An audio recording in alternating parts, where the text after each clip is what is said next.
on a little bit of a time crunch because I want to have all of this stuff glazed by the weekend. Today is Thursday and I would really like to load this kiln on Sunday. My restock is in over 2 weeks, so it seems like I have a lot of time, but I really need all this stuff to be out at least a week before so that I can have time to take pictures and sand and make all the listings and do the preview. But I'm going on a ski trip the weekend before my restock, so this stuff really needs to be done next week, if that whole timeline makes sense. So this weekend I'm going to be glazing over 100 pieces. So when I unload the bisque kiln, I organize my stuff by how it needs to be glazed. This stuff just needs a single dip and clear glaze, which is super easy. These pieces are already painted and they just need a little bit of wax and then they'll go into a colored glaze. These are the slug pipes and they are kind of their own ordeal. These are surprise mugs, so I'm gonna glaze these little mushrooms that go inside them and then glaze glue them into the bottom. These are all the slug things and I just have them all grouped together because they're kind of similar in the way that I glaze them.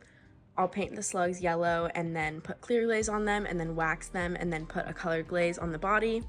I have some slug handled mugs, which is a new design for me and I'm very excited about it. And then these things are mushrooms that are in white clay, and these things are mushrooms that are in brown clay, and I glaze them a little bit differently, but then after I do the stems, the caps, and everything will all be the same. These are all of my magnets. I have amanita mushrooms, chanterelle mushrooms, morel mushrooms, and banana slugs. So this is all of the stuff that I'm gonna glaze. I have a few pieces that I carved before the bisque firing that I'm adding iron oxide to. I apply a thick pigmented layer and then sponge away the excess so it mainly lives in the lines that I carved, but it leaves a nice toasty wash over the entire design. This just adds a lot of definition to the lines that I already carved. I'm adding wax to these mugs and also to the other mugs that I painted before the bisque firing. Wax is a bit of a high-stress application process because it's very hard to remove if it gets somewhere it's not supposed to be. I've had a bit of luck sanding it off, but if I get it on a larger area, the only way to remove it is to bisque fire the piece again. This is because the wax that I'm using burns off at around 500 degrees Fahrenheit. As any refiring is incredibly inconvenient, I do my best to only apply it where it's supposed to go. So I did the butterflies a little bit differently this time. In my previous batches, I've just done one shade of orange for all of the wings, but this time I decided to do a shade of orange in the background and then I added yellow as kind of a gradient coming from the body out, and I think it makes them a lot more dynamic and interesting, so I'm really excited to see how these ones come out.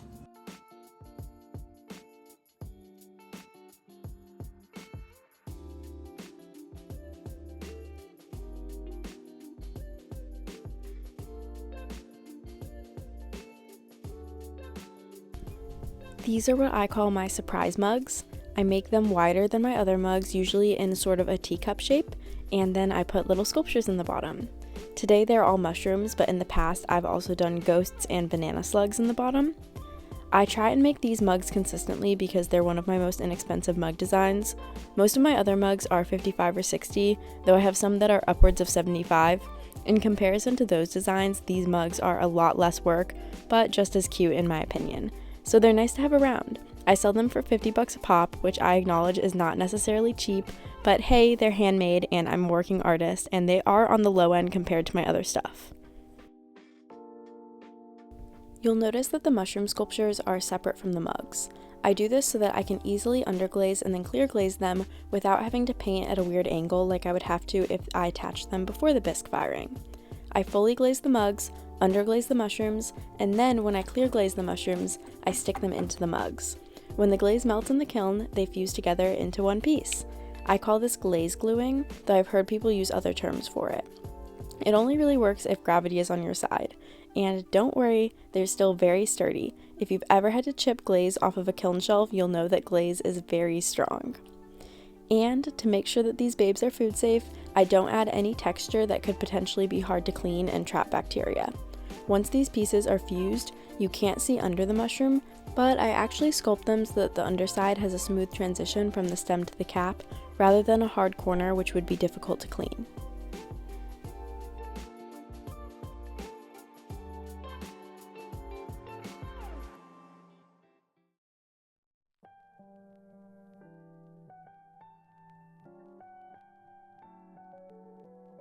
When I glaze the mushrooms, I always start with the stems. For pieces in white clay, I paint them with a watered down brown underglaze.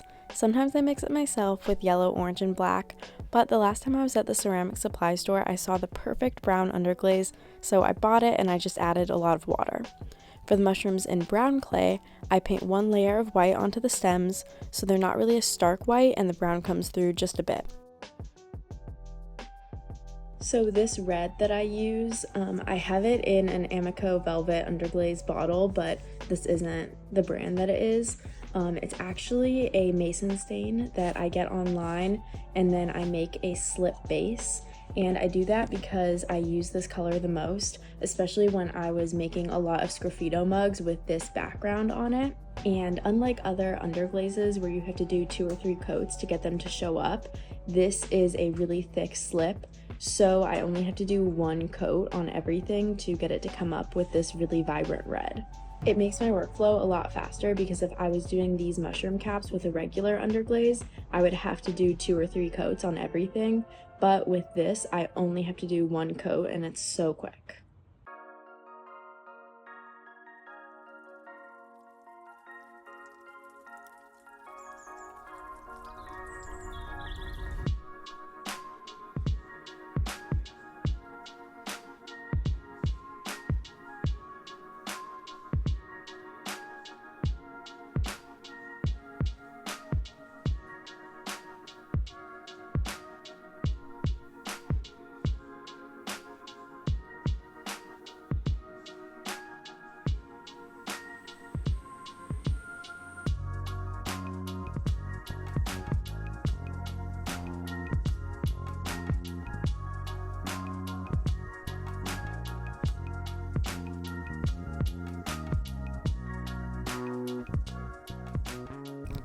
I do like the caps to be shiny, so I brush them with a little bit of clear glaze.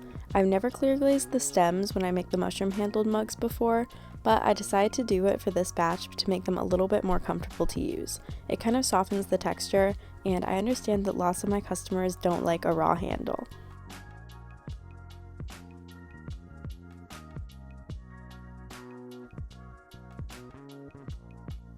So I set these ones here so that the wax can set up a little bit, and then these ones that I waxed earlier in the day, I'm going to start glazing now.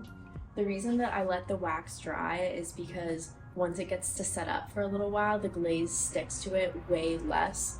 The glaze still sticks to it a little bit and you have to wipe it off, but it's way better once it's set up. Usually I let them dry overnight, but I'm going to try and glaze them right now and see if it sticks or not. Hopefully it'll go well.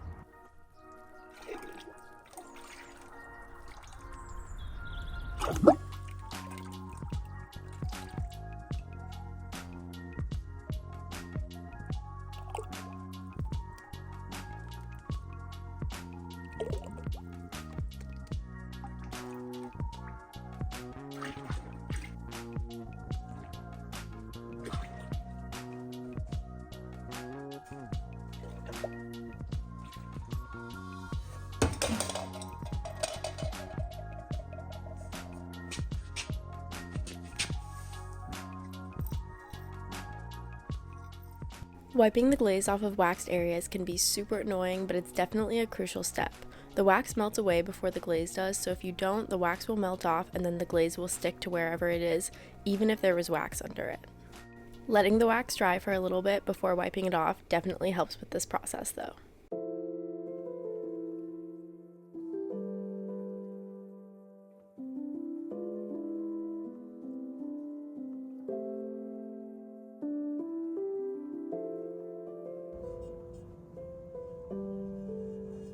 So it's almost 6 o'clock and I have dinner plans, so I'm going to be done glazing for the day, but I got a lot done. I waxed all of my pre-painted things and I also painted all of the mushrooms and waxed them too. And I painted all of the slugs yellow, but they still need a little bit of orange highlights and shading, so I'm going to come back and do that tomorrow. Okay, good night!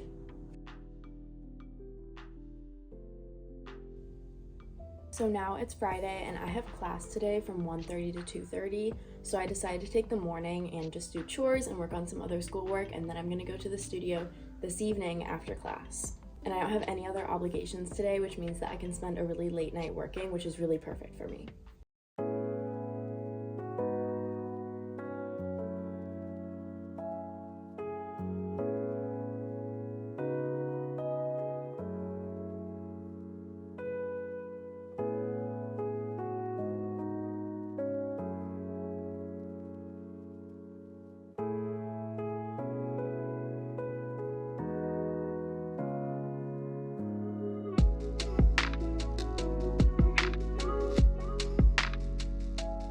So now all of this stuff is ready to go into the kiln.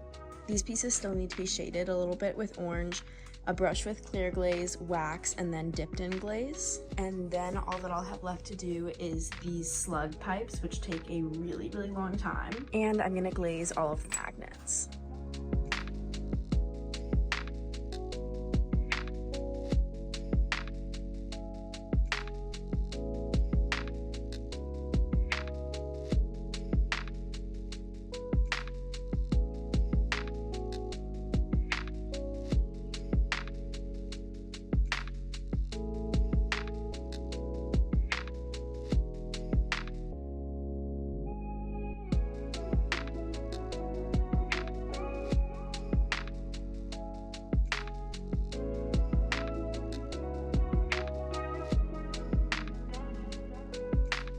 So I didn't get as much done tonight as I thought I would, but the slugs take a really, really long time to individually paint, and then the waxing takes a long time because there's just so much texture. So they're all waxed and the wax will set up and then they'll be ready to glaze tomorrow. I really wanted to start on the slug pipes tonight, but it's getting pretty late and I'm really cold. And tomorrow I don't have anything else to do. I have a full day to do pottery, so I really feel that I can glaze all of this stuff, paint all the slug pipes, and paint all the magnets. So yeah, even though I didn't get everything I wanted to done tonight, I think I'm still really ahead of schedule to load the kiln on Sunday.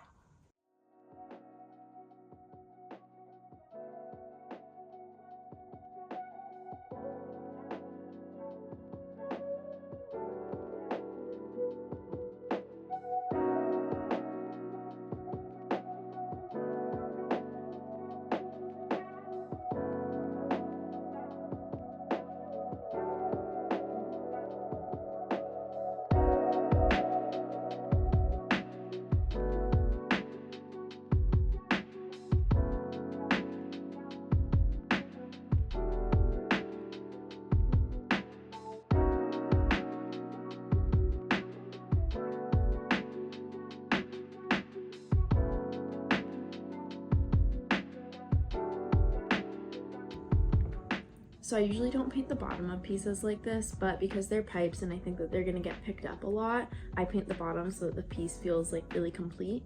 So usually I would just dip these pieces in clear and wipe the bottom and call it good. But because I'm also underglazing the bottom of the pieces, that means that I need to put some wax on the bottom so that the underglaze stays, but the clear glaze will be able to be wiped off. And people often ask me about glazing the underside of the pieces, and the really important distinction is that underglaze can touch the kiln shelves and it won't stick, while glaze will. This yellow is an underglaze, so it can go on the bottom of the pieces and it's no big deal, totally fine. But the clear glaze that I'm going to put on top and inside of these pieces, that will stick, so that can't be on the bottom.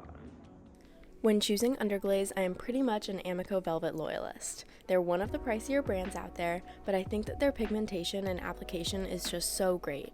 The only time I stray is for this yellow that I use for the banana slugs. I use the Western brand golden yellow color, and it's just the exact perfect banana slug shade right out of the jar.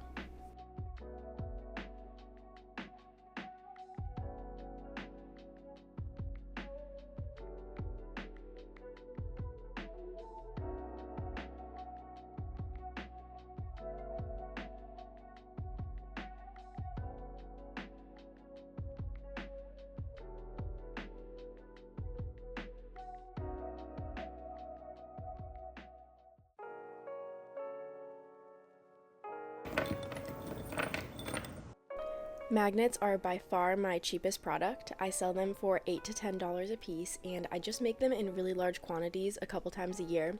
I understand that my work is on the pricier side, so it feels really important that I have low-priced pieces that are easy for people to buy if they want something from me and want to support me.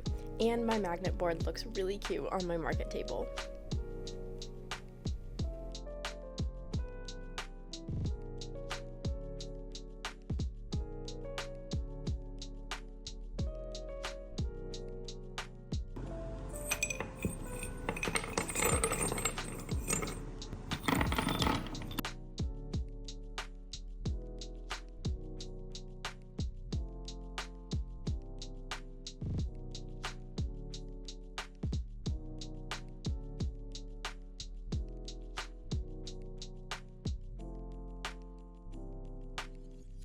I was in such a good flow for the last few days that I actually ended up being able to load the kiln on Saturday night. As I load it, I'm trying to use the space as efficiently as possible, putting pieces as close together as possible. My mug shapes are super consistent, so they're easy to load and fill the kiln well, but loading bowls can be a little bit annoying. They just take up more space. I fire the kiln to cone 6 with no hold and no preheat.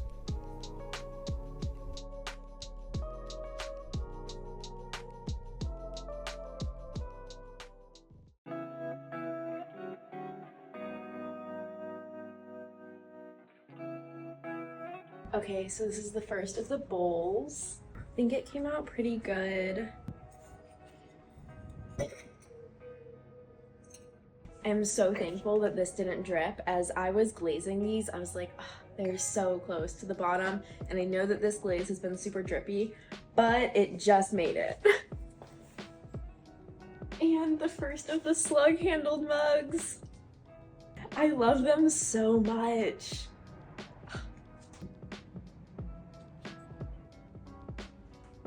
Base came out great. I was scared of dripping. It dripped a little bit, but it didn't touch the kiln shelf.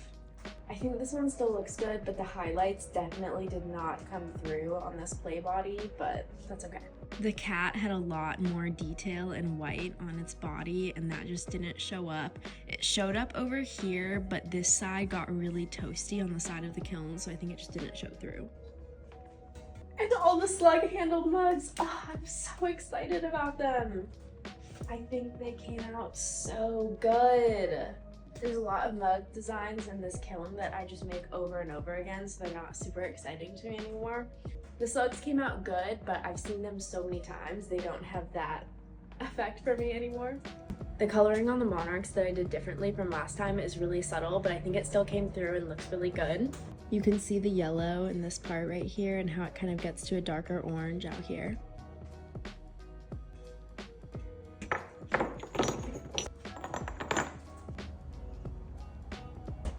Okay, the other bowls are right here. This one I did a layered glaze on, and I think it looks really good. This one is pretty simple, but I still really like it. The last of the surprise mugs.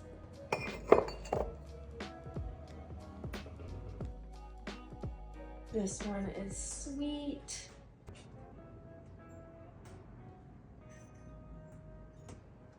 Another monarch mug. I got a special request to do some more of the monarchs from the side, and I'm really glad I did because they all look so good.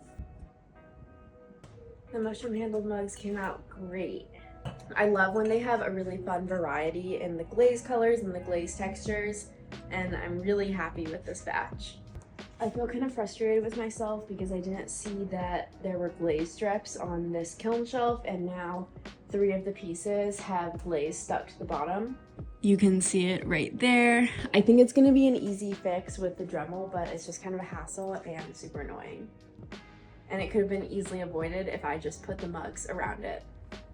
I'm struggling with the glazes that I use on my faces right now because they've all been so thick and I feel like they cover a lot of the detail.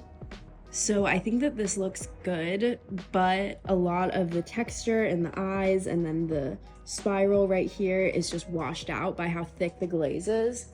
I'm nervous to water down this glaze because it has been kind of finicky and it'll get patchy and rough. So still a learning process going on with these ones. And all the slug-handled mugs. Oh, I'm so excited about them. I think they came out so good.